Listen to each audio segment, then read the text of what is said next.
Testing. This is Dr. Amani Senanayake again. Transmission log. Memo 7, year 2039. Encryption, Shadow Log 7.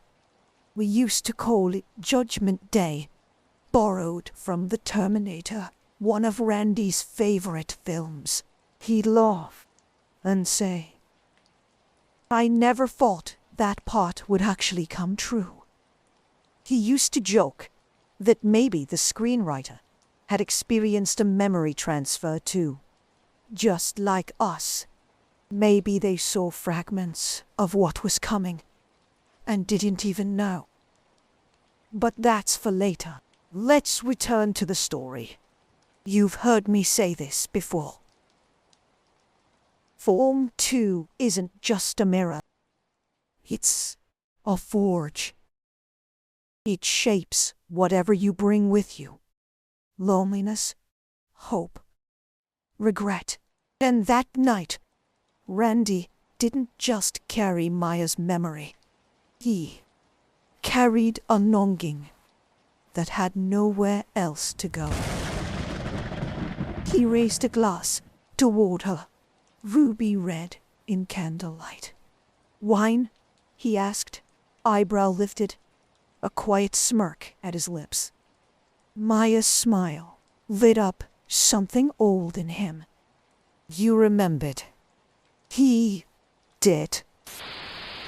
Not just the wine, but the warmth. The curve of her voice, the way her presence softened the chaos inside him. They sat together in a restaurant that never existed, and yet felt more real than anything in the waking world. Randy looked at her, eyes tracing. "Does this feel real to you?" His voice held both wonder and hesitation. She met his gaze without blinking. "Of course it's real," she said, with a laugh tucked beneath her words. But behind the softness was something deeper. It was searching glance. "I just never imagined we'd meet again like this." Her voice trembled, not from fear, but from memory. He leaned in. "Why not?" Maya blinked, stunned by the ease of it all. By him. "I don't think I'd ever want to leave this place," she whispered, as if afraid it might vanish. And still, he didn't tell her the truth. That this was all his design. That he had made it for her. For himself. Instead, he brushed his fingers against hers. Reverent, careful.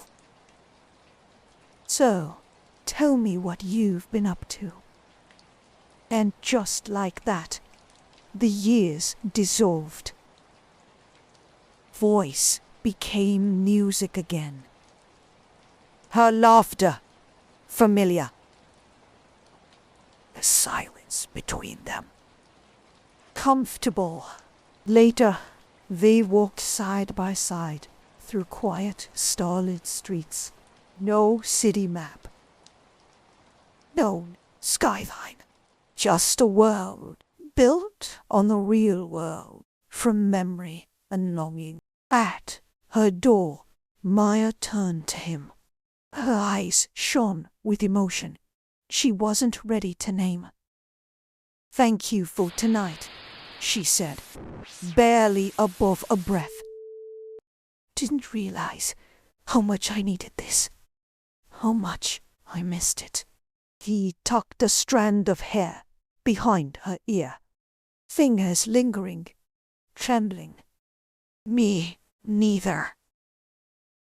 Inside, her apartment was soft with candlelight. Not the one she knew. but the one he imagined she deserved. They touched, like people rediscovering each other, as if time had folded in on itself. When their lips met, it wasn't just passion. It was history. It was history, and maybe something new. Something unspeakably fragile.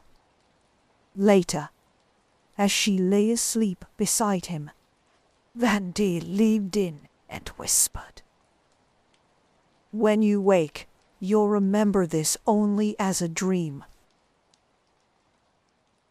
A beautiful dream." And she smiled, as if she believed it, as if it had been enough. But as he watched her breathe, something twisted inside him.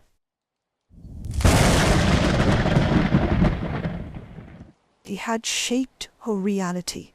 He had touched the edges of love through illusion, and he couldn't stop wondering if a world feels this vivid, this precise, this alive. Does it matter whether it's a dream? He didn't have an answer. Only the question.